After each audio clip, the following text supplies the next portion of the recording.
Bismillahirrahmanirrahim. Assalamualaikum warahmatullahi wabarakatuh. Alhamdulillahirabbil alamin. Salatu wassalamu ala asrafil anbiya'i wal mursalin wa ala alihi wa sahbihi rasulillahi ajma'in. Bersyukur kepada Allah Subhanahu wa taala, salawat kepada Nabi Muhammad sallallahu alaihi wasallam dengan ucapan Allahumma shalli ala sayyidina Muhammad wa ala ali sayyidina Muhammad. Sahabat dan kumpai dimanapun Anda berada, kembali lagi bersama kami pada program Daun Kumpai Dakwah Tanpa Batas. Tentunya bersama saya Yose Maulana, yang alhamdulillah pada sore jelang berbuka puasa ini kita sudah kedatangan tamu agung bagi kita semua, yaitu seorang ustadz yang luar biasa, yaitu Al-Ustadz yang sudah kita tunggu-tunggu dari kemarin kehadirannya. Beliau ini merupakan pembina IKMI Kabupaten Rokan Hulu, yaitu Al-Ustadz Nurul Fajri SPD MM, yang sudah menyempatkan waktu untuk hadir bersama kita di sini. Sahabat dan kumpai dimanapun Anda berada, tentunya kita tidak sabar lagi ingin mendengar penyampaian pesan-pesan tausiah yang akan disampaikan oleh Al-Mukarram Al-Ustadz kepada Al-Ustadz. Tapi tahan dulu Pak saudara-saudara, sahabat dan kumpai dimanapun Anda berada. Terlebih dahulu kita sapa Al-Ustadz Nurul Fajri SPD MM. Assalamualaikum Ustaz. Waalaikumsalam warahmatullahi wabarakatuh. Kaifa halu Ustaz? Alhamdulillah bikhair kama ra'ait. Masya Allah, luar biasa. Sahabat dan kumpai dimanapun Anda berada, tentunya Ustaz, sore menjelang menunggu beduk berbuka nih Ustaz. Ya, ya. Apa kira-kira yang enak kita bahas nih Ustaz? Ya, ya, ya. Berhubung karena kita akan memasuki minggu terakhir ataupun 10 hari terakhir di bulan Ramadan, maka yang paling pantas dan juga yang paling layak untuk kita bahas adalah persoalan malam Lailatul Qadar.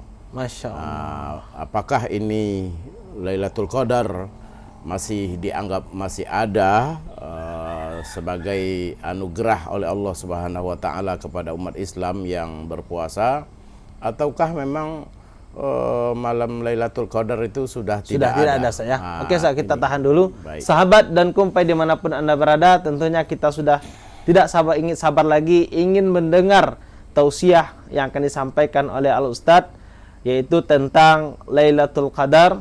Namun kepada Al-Ustadz, waktu di tempat Ustadz kami persilahkan. Baik, terima kasih, syukran wa jazakallahu khaira. Assalamualaikum warahmatullahi wabarakatuh. Waalaikumsalam. Hamdan wa syukran lillah, salatan wa salaman ala rasulillah, wa la hawla wa la quwata illa billah. Laqad qala subhanahu wa ta'ala fi suratil Qadar. A'udzu billahi minasyaitonir rajim. Bismillahirrahmanirrahim. Inna anzalnahu fi lailatul qadr. Al-ayah au ila akhirih. Kaum muslimin dan muslimat, pemirsa Daun Kumpai, sahabat Daun Kumpai di mana saja berada, pada akhir-akhir ini bermunculanlah beberapa pemikiran-pemikiran dari kalangan umat Islam sendiri yang masih meragukan apakah Lailatul Qadar itu masih ada ataupun sudah tidak ada. Para pemirsa dan juga sahabat Kumpai yang berbahagia, perlu kita telisik lebih jauh dan juga kita pahami ayat daripada surat Al-Qadar satu persatu. Dan insya Allah akan kita bahas menurut ilmu An-Nahwu was-Sharaf. Bagaimana tinjauan dan pandangan ulama-ulama Nahwu atau menurut disiplin ilmu Nahwu terhadap perkembangan daripada ayat yang ada di dalam surat Al-Qadar ini. Kaum muslimin dan muslimat, shaimin dan shaimat, sahabat dan kumpai di mana saja berada, Apabila kita bicara masalah Lailatul Qadar, maka yang selalu terbayang oleh ingatan kita adalah surat Al-Qadar yang biasa dibaca oleh para imam pada saat malam-malam melaksanakan sholat sunat tarawih. Allah Subhanahu wa taala berfirman, ayat yang pertamanya yang berbunyi, Inna anzalnahu fi lailatul qadar. Artinya, inna itu sesungguhnya kami, kata Allah, anzalnahu, telah pernah menurunkannya Al-Quran. Kapan itu? Fi lailatul qadar, pada malam Lailatul Qadar, atau malam menurut pandangan Allah, malam itu sangat mubarakah, sangat mulia. Terus Allah juga bertanya, wa ma adraka ma Lailatul Qadar? Tahukah kamu apa yang dimaksud dengan malam Lailatul Qadar? Lalu tafsirul ayah bil ayah, ayat Al-Quran berikutnya menjelaskan dan menafsirkan tentang pertanyaan Allah, wa ma adraka ma Lailatul Qadar. Allah menyebutkan Lailatul Qadri khairum min alfi syahr, yaitu atau malam Lailatul Qadar itu adalah malam yang nilainya atau kemuliaannya bila dibandingkan dengan hari biasa itu adalah khairun, lebih baik daripada 1000 bulan. Nah, 1000 bulan bisa hitung sendiri, kira-kira 82 tahun atau 83 tahun. Andai kata kita beribadah pada malam Lailatul Qadar, maka orang tersebut berarti dia sudah beribadah senilai 83 bulan atau lebih baik daripada 1000 bulan. Kaum muslimin dan muslimat, shaimin dan shaimat, sahabat daun kumpai di mana saja Anda berada, apabila kita telisik dan kita amati ayat ini sampai ayat yang ketiga ini atau yang keempat, di mana Allah Subhanahu wa taala memakai kalimat fi'lu madin atau kalimat past tense menurut bahasa Inggris. Allah menceritakan kepada kita bahwa Allah itu telah pernah menurunkan Al-Quran pada malam Lailatul Qadar. Sama-sama kita ketahui bahwa turunnya Al-Quran itu tidak hanya pada malam Lailatul Qadar, walaupun itu malam pertama kali Allah menurunkan Al-Quran kepada Nabi Muhammad SAW di Gua Hira, sekitar tanggal 17 Ramadan atau 21 Ramadan. Maka sedangkan Al-Quran itu diturunkan Allah Subhanahu wa taala setelah itu secara berangsur-angsur sesuai dengan pertanyaan kaum kafir jahiliyah, sehingga pada saat Nabi tidak bisa menjawab, maka Al-Quranlah yang menjelaskan kepada kita semua, yaitu bagaimana hal-hal yang tidak diketahui secara pasti oleh Rasulullah SAW, maka Al-Quranlah yang menjawab semua itu. Artinya apa? Selama 23 tahun itu Al-Quran diturunkan secara berangsur-angsur. Walaupun turun pertamanya adalah pada malam Lailatul Qadar, sebagaimana yang dikatakan oleh Allah di dalam surat Al-Qadar. Artinya apa? Ini adalah kalimat past tense, adalah kalimat berita yang menunjukkan dan menjelaskan kepada kita bahwa dulu, kata Allah, memberitahukan kepada kita bahwa dulu Al-Quran itu sudah pernah diturunkan. Karena anzala itu adalah fi'il madhi. Kalimatnya diambil dari wazan af'ala. Anzala yunzilu inzalan. Nah, anzala, ini adalah fi'il madhi. Itu menunjukkan kalimat past tense, menunjukkan kalimat yang telah berlalu. Artinya Al-Quran sudah pernah diturunkan oleh Allah Subhanahu wa taala dulu. Kapan itu? Fi Lailatul Qadar, pada malam Lailatul Qadar. Nah, karena sebahagian ulama ataupun juga orang-orang yang mengerti ilmu nahwu sharaf, dia betul-betul memahami bahwa Al-Quran itu memang pernah diturunkan oleh Allah Subhanahu wa taala dulu pada malam Lailatul Qadar, namun tidak menutup kemungkinan karena Al-Quran itu diturunkan selama lebih kurang 23 tahun, maka diturunkanlah Al-Quran itu secara berangsur-angsur.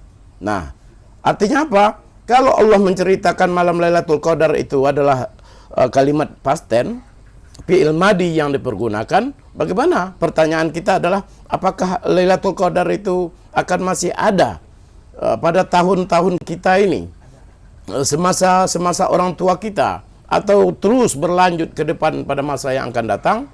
Nah, jawabannya barangkali kita bisa memahami ayat berikutnya di dalam Al-Quran surat Al-Qadar. Allah berfirman, tanazzalul malaikah. Nah, kalau tadi itu Allah pakai kalimat fi'il madi, kalimat past tense, sekarang ini dipakainya fi'il mudhari. Maknanya lil hal wal mustaqbal. Fi'il mudhari itu adalah kata kerja yang menerangkan tentang situasi yang terjadi sekarang ini dan yang masa akan datang. Maka Allah pakai tanazzalu. Tanazzalu itu diambil dari kata tatanazzalu. Tanazzala ya tanazzalu. Karena al-malaikah fa'ilnya atau subjeknya, maka dibuatlah tatanazzalu. Karena sudah ada huruf ta yang berdekatan dua-duanya, maka dihazabkan satu huruf ta, kemudian tinggallah satu. Dan itu adalah fi'il mudhari. Tanazzalul malaikatu warruh fiha. Insya Allah akan turun malaikat-malaikat, termasuk juga ruh, yaitu malaikat Jibril alaihi salam. Kapan? Fiha, pada malam Lailatul Qadar. Dan ini tidak hanya kalimat past tense, tetapi adalah kalimat the future tense atau fi'il mudhari yang menerangkan kepada kita bahwa dulu memang Al-Quran sudah pernah diturunkan pada malam Lailatul Qadar, tetapi kalau kita lihat kata kerja yang dipakai di dalam tanazzalul malaikah ini adalah fi'il mudhari. Nah, ini menunjukkan bahwa tidak hanya zaman dulu tetapi masa yang akan datang. Wallahu a'lam. Itu yang pertama. Kaum muslimin dan muslimat, sahabat daun kumpai rahimakumullah, kalau kita pelajari tentang pribadi Rasulullah SAW, artinya apa? Siapa sih yang lebih paham? Siapa sih yang lebih tahu dengan kondisi malam Lailatul Qadar itu ke depannya masih ada atau tidak? Tentu yang diantara ulama-ulama salaf atau sahabat-sahabat Nabi, tentu yang paling paham dengan ayat Al-Quran adalah baginda Rasulullah SAW. Artinya Nabi lebih paham apa yang dimaksud oleh Allah di dalam surat Al-Qadar. Termasuk juga malam Lailatul Qadar itu apakah masih ada atau tidak. Nah, Nabi lebih paham daripada kita-kita, dari orang-orang yang memahami bahwa Lailatul Qadar itu dianggap sudah tidak ada. Nah, kaum muslimin dan muslimat sahabat daun kumpai di mana saja berada, di kebanyakan hadis-hadis Rasulullah SAW dikatakan, ya, yang pertama, taharrau, carilah, burulah, atau apalagi usahakanlah untuk mencari malam Lailatul Qadar. Kata Rasulullah, fil witri minal asril awahir min Ramadan, yaitu dalam ataupun pada saat malam 10 yang terakhir atau malam-malam ganjil di akhir bulan Ramadan. Nah, ini salah satu pernyataan Rasulullah. Nah, kenapa kita disuruhnya untuk mencari dan mencari, memburu dan memburu malam Lailatul Qadar?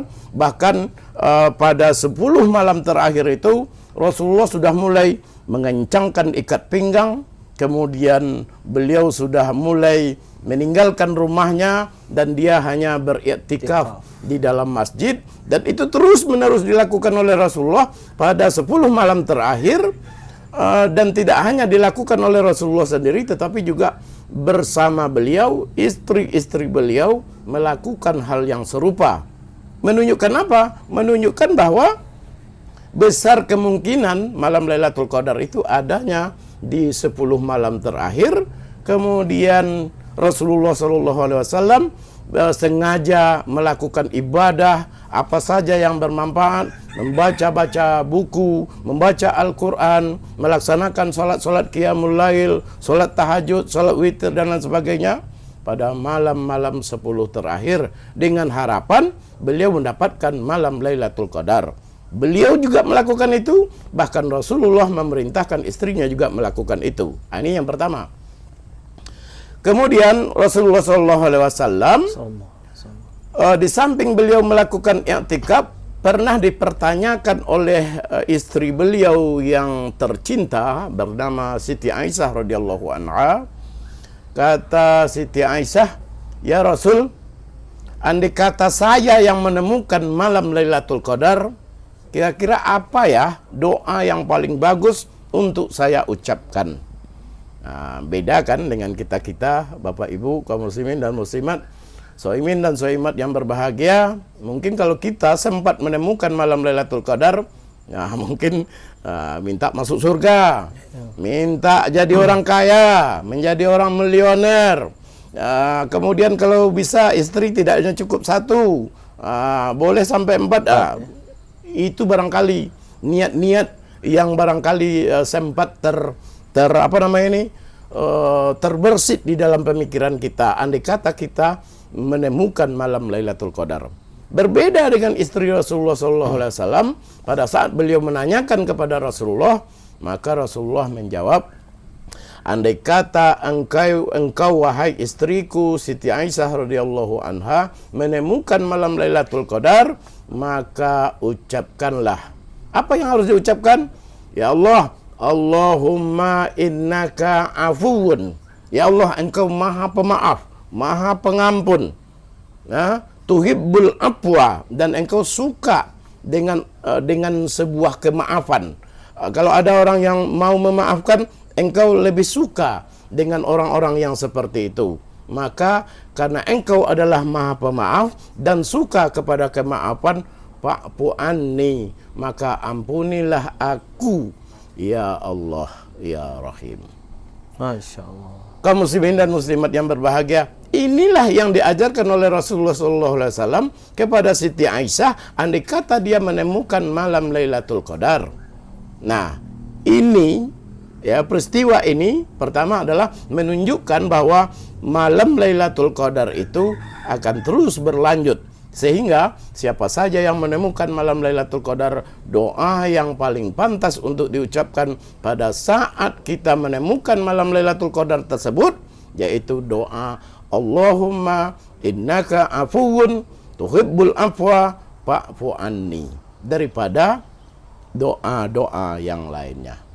Kaum muslimin dan muslimat, sahabat dunia, sahabat dan kumpai di mana saja Anda berada, saya kira inilah barangkali sekadar mukadimah atau pembicaraan kita seputar malam Lailatul Qadar, dengan harapan semoga kita sebagai umat Islam mampu untuk menjaga malam-malam turunnya malam Lailatul Qadar sebagaimana yang dilakukan oleh Rasulullah Sallallahu Alaihi Wasallam. Masya Allah, luar biasa Ustaz. Sahabat dan kumpai dimanapun Anda berada, tentunya kita sudah mendengar tentang Lailatul Qadar yang khairu min alfi syahrin yang sudah disampaikan oleh Al-Ustadz kita tadi. Namun Ustadz, dari materi yang Ustadz sampaikan tadi ada sedikit pertanyaan Ustadz, yang menjadi buah penasaran bagi sahabat dan kumpai juga tentunya yang lagi menonton kita Ustadz. Yaitu Ustadz menyampaikan adanya malam Lailatul Qadar, kemudian kemuliaan Lailatul Qadar, apakah hanya di masa sekarang dan akan datang atau di masa yang akan datang tidak ada lagi, itu yang Ustaz sampaikan. Namun apa ciri-ciri dari Lailatul Qadar itu Ustaz? Betul. Nah, mohon penjelasannya Ustaz. Baik, pertanyaan yang sangat luar biasa dan sebenarnya sangat sulit untuk dijawab. Apa kira-kira ciri-ciri malam Lailatul Qadar? Kita selalu banyak mendengar dari orang-orang tua-tua kita. Ada yang mengatakan, saya tadi malam dapat malam Lailatul Qadar. Buktinya apa? Saya sempat menuangkan air dari cerek, kemudian cerek itu dianggap air yang ada dalam cerek itu beku, tak bisa dituangkan. Tapi setelah diperiksa memang air tuh benar yang Yang enggak betul. ada. Gimana mau dia keluar orang airnya enggak ada? Ya, itu yang pertama. Jadi anggapan-anggapan ataupun juga peristiwa-peristiwa yang pernah dialami oleh masyarakat ini perlu dipertanyakan keabsahan dan kesohihannya. Kemudian ada yang mengatakan karena pada malam Lailatul Qadar itu adalah malam kemuliaan, sehingga sebagian orang mengatakan semua tumbuh-tumbuhan ini sujud Ke bumi, Ustaz. sujud ke bumi. Nah, dulu barangkali mungkin ya, tapi kalau kita berpikir dengan jernih, andai kata seluruh pohon-pohon ini sujud ke bumi dan kena tali listrik, mati lampu. maka insya Allah akan mati lampu dan akan putus-putus semua tali menali yang ada di dunia. Sedangkan di seputaran rantau berangin saja banyak kebun karet, kemudian jatuh satu, tumbang satu, kemudian menyebabkan beberapa jam kita tidak bisa menikmati listrik karena talinya putus, dan itu akan diperbaiki dulu oleh tenaga PLN. Apalagi kalau sempat semua pohon-pohon itu dia akan sujud arah ke kiblat, memuji kebesaran Allah Subhanahu wa taala. Nah, ini sesuatu yang barangkali untuk dewasa ini dianggap sesuatu yang mustahil. Tetapi andai kata ada riwayat mengatakan bahwa seluruh pohon-pohon itu mereka bertasbih sesuai dengan cara mereka, ini barangkali masih bisa kita terima. Selain itu, dalam sebuah hadis dikatakan oleh Rasulullah Sallallahu Alaihi Wasallam, di antara tanda-tanda malamnya adalah malam Lailatul Qadar, itu disebutkan di dalam hadis Rasulullah itu matahari di waktu subuh. Karena tadi dikatakan dalam surat Al-Qadar, tanazzalul malaikatu warruh, malaikat dan malaikat Jibril semuanya turun ke bumi menyaksikan siapa yang beribadah, siapa yang tidak beribadah. Nah, keesokan paginya para malaikat ini kembali naik ke langit sehingga menyebabkan sinar matahari tidak terlalu kelihatan terang benderang sebagaimana hari-hari yang lainnya. Kenapa? Karena tertutup oleh malaikat-malaikat tadi, sehingga menyebabkan sinar matahari di pagi hari yang kebetulan malamnya malam Lailatul Qadar itu memang agak sedikit kurang terik ataupun juga tidak terlalu panas. Masya Allah. Saya kira itu pernah dilakukan dan juga merupakan tanda-tanda malam Lailatul Qadar yang pernah diceritakan oleh Rasulullah SAW. Masya Allah, luar biasa Ustaz atas jawabannya. Semoga ini memberikan pemahaman kepada sahabat dan kumpai Ustaz, dan juga kita semua pada Ramadan kali ini. Intinya kita tidak hanya mencari malam Lailatul Qadar, tapi lebih meningkatkan keimanan, ketakwaan dan amal ibadah kita di 10 terakhir Ramadan ini, supaya kita mendapat derajat orang-orang yang muttaqin, yang bertakwa kepada Allah Subhanahu wa taala. Sahabat dan kumpai dimanapun Anda berada, tentunya kita sudah hampir di penghujung acara. Sebagaimana yang setelah kita saksikan tausiah yang disampaikan oleh Ustadz tadi, semoga bermanfaat bagi kita semua dan saudara sahabat semua yang berada di rumah, tentunya bagi kita semua. Namun jangan lupa terus saksikan acara pada program Daun Kumpai Dakwah Tanpa Batas setiap harinya sampai nanti akhir Ramadan menjelang berbuka puasa. Jangan lupa like, subscribe, dan juga share seluruh video dakwah ini. Semoga kita menjadi bagian dari seluruh orang-orang yang mengembangkan dakwah dan menyampaikan kebaikan untuk kita semua. Mungkin inilah pertemuan kita. Kami mohon undur diri. Pada akhirnya kami ucapkan wabillahi taufiq wal hidayah. Wassalamualaikum warahmatullahi wabarakatuh.